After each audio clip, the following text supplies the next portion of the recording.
Hola queridas amigas y amigos artenautas, bienvenidos a un nuevo capítulo de El Auriga del Arte. Hoy os quiero hablar de la era del barroco. Sí, recordáis que recientemente hicimos una introducción al Renacimiento y lo llamamos la época del Renacimiento. Por cierto, lo podéis ver por aquí si queréis. Pues bien, hoy quería hacer una nueva introducción histórica de contexto a esa época que coincide más o menos con el siglo XVII y parte del XVIII, que podemos llamar eso, la era del barroco.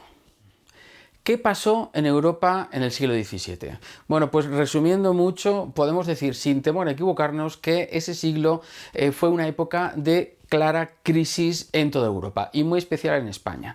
Crisis a muchos niveles, por ejemplo, desde el punto de vista político, hubo muchas guerras, surgieron ya las monarquías absolutas. Si recordáis, en el Renacimiento teníamos la monarquía autoritaria, pues esto es todavía más, monarquía absoluta, poder total. Ellos creían incluso que su poder emanaba directamente de Dios, imaginemos, aunque también es la época en la que surgen los primeros sistemas parlamentarios, principalmente en Inglaterra y también en los independizados Países Bajos.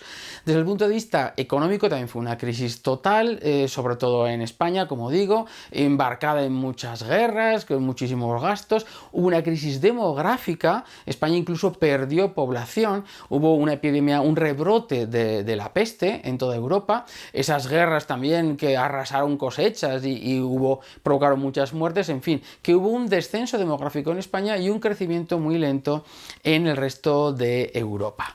Dentro de esas guerras que comentaba que asolaron Europa, podemos destacar la Guerra de los 30 años, en la que se metieron casi todos los países europeos, incluida España, que terminó en 1648 con la Paz de Westfalia, en la que perdimos Flandes, actuales Países Bajos, bueno, Bélgica, Holanda, Luxemburgo, por ahí, y fue el principio del fin del Imperio Español. Ahí fue cuando realmente comenzó una decadencia que ya había empezado al principio del siglo XVII. Pero fijémonos, desde la época llamémosla gloriosa del Imperio Hispánico de los Austrias mayores, que eran Carlos I de España y V de Alemania, y Felipe II, con los Austrias menores, que son Felipe III, bajo cuyo mandato, por ejemplo, expulsaron a los moriscos, un grave error, Felipe IV, y el último de ellos, Carlos II, el hechizado, pues ahí el prestigio de España decayó profundamente y bueno, fue el principio de ese fin del Imperio Español. Bueno, pero ¿y en el arte? ¿Qué pasó con el arte? Ahí quería yo llegar, claro, soy el Auriga del Arte. Pues tengo que decir que, como en otras ocasiones, coincidió esa época de crisis política, económica, demográfica, social, etcétera, con un gran auge del arte, con un florecimiento de las artes muy notable. Y no digamos en España, que tuvimos nuestro siglo de oro, que se manifestó pues, en todas las artes posibles, desde la pintura hasta la literatura, pasando por la escultura o la arquitectura, etcétera. Pero en general coincide con la eclosión del arte barroco. El barroco es como una evolución del Renacimiento y de su última fase, que era el manierismo, hacia un sistema más recargado y más espectacular. Hay que decir que el arte barroco tuvo una manifestación en toda Europa claramente y se podrían marcar como unas características comunes. Por ejemplo, es un arte claramente al servicio del poder. Cuando digo del poder me refiero de los estamentos, las instituciones de poder más importantes de Europa, que eran en ese momento las monarquías absolutas, de las que hablaba antes, y también la Iglesia Católica, que venía de una especie de guerra contra el protestantismo que se denominó la Contrarreforma. Y ellos, se puede decir que vencieron en esta guerra, y lo que quisieron fue expresar ese triunfo mediante el arte. Esto convierte al arte barroco en un arte de propaganda, es decir, al servicio de ese poder, con la finalidad de hacerse publicidad, igual que ahora se emplean pues, la televisión, las vallas publicitarias, internet, vídeos, etcétera. En la época se empleaba el arte para hacer publicidad, para hacer esa propaganda. ¿Y cómo querían hacer eso? Bueno, pues aquí llegamos a las características principales del arte barroco, que es un arte que pretende principalmente conmover al espectador, quiere impresionarlo, quiere que sea algo espectacular que le deje atónito, porque una persona que está como subyugada por la emoción es mucho más fácil de convencer, y eso es lo que pretendían esos poderes. Total, que es un arte, como digo, con la finalidad de impresionar. ¿Y cómo hace esto? Bueno, pues mediante una serie de recursos. Por ejemplo, juntando muchos materiales distintos, mármoles, bronces, etcétera, en sus arquitecturas, mediante la línea curva y ondulante, que podemos ver en algunos ejemplos. Es decir, es un arte más bien dinámico, especialmente en Italia, que es donde nació este estilo, no lo he dicho, pero así es.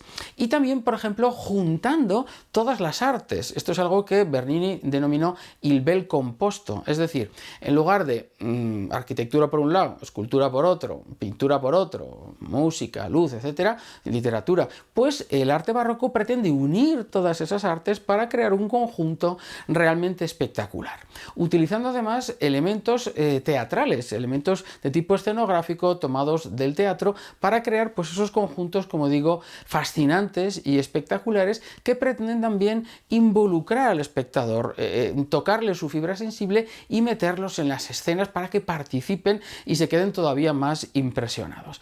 Esto para que os hagáis una idea y porque hay mucha gente que critica al barroco diciendo que es muy recargado, que es una cosa muy agobiante, pero bueno, ese recargamiento decorativo, que es otra de las características del barroco, tiene esta finalidad que estamos diciendo, la de impresionar, la de fascinar al espectador. De ahí que sí que es cierto que hay una decoración a veces excesiva que se conoce con el nombre de horror vacui, es decir, miedo al vacío, donde todo intenta llenarse con decoración. Bien, y en cuanto a artistas, ¿a quién tenemos? ¿Qué figuras notables podemos destacar?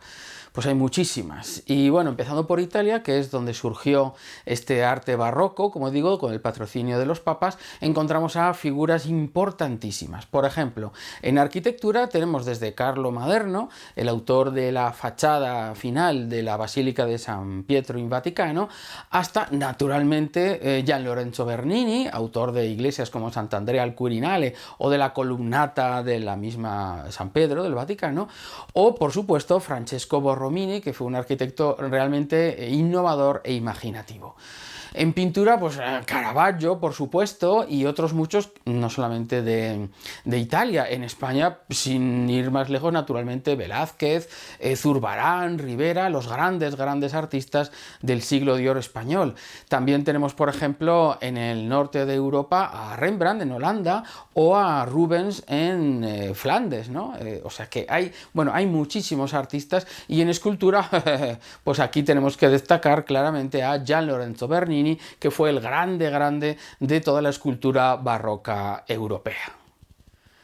Bernini, ¿qué os voy a decir de Bernini? Si es que es mi otro gran héroe después de Miguel Ángel. Miguel Ángel en el Renacimiento es el grande, pero para el barroco, bueno, es que es Bernini, arquitecto, escultor, pintor, poeta, diseñador de teatro, de todo, es el grande.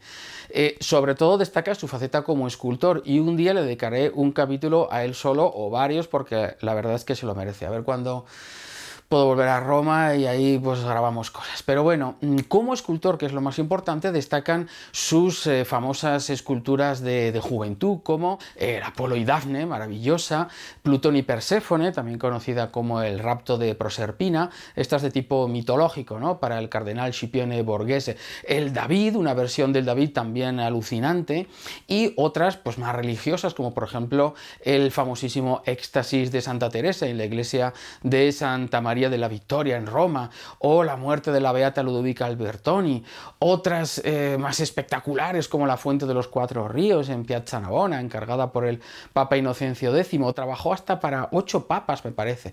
En fin, que es como el gran representante del arte barroco en toda Europa. Pero ya digo que algún día hablaré más de él. Bueno, y nada más, solo quería que esto fuera una breve introducción a esa época del barroco del siglo XVII, y ya hablaremos de obras concretas o de artistas en sucesivos vídeos. Esto es todo, espero que os haya gustado y hasta otro capítulo, amigos.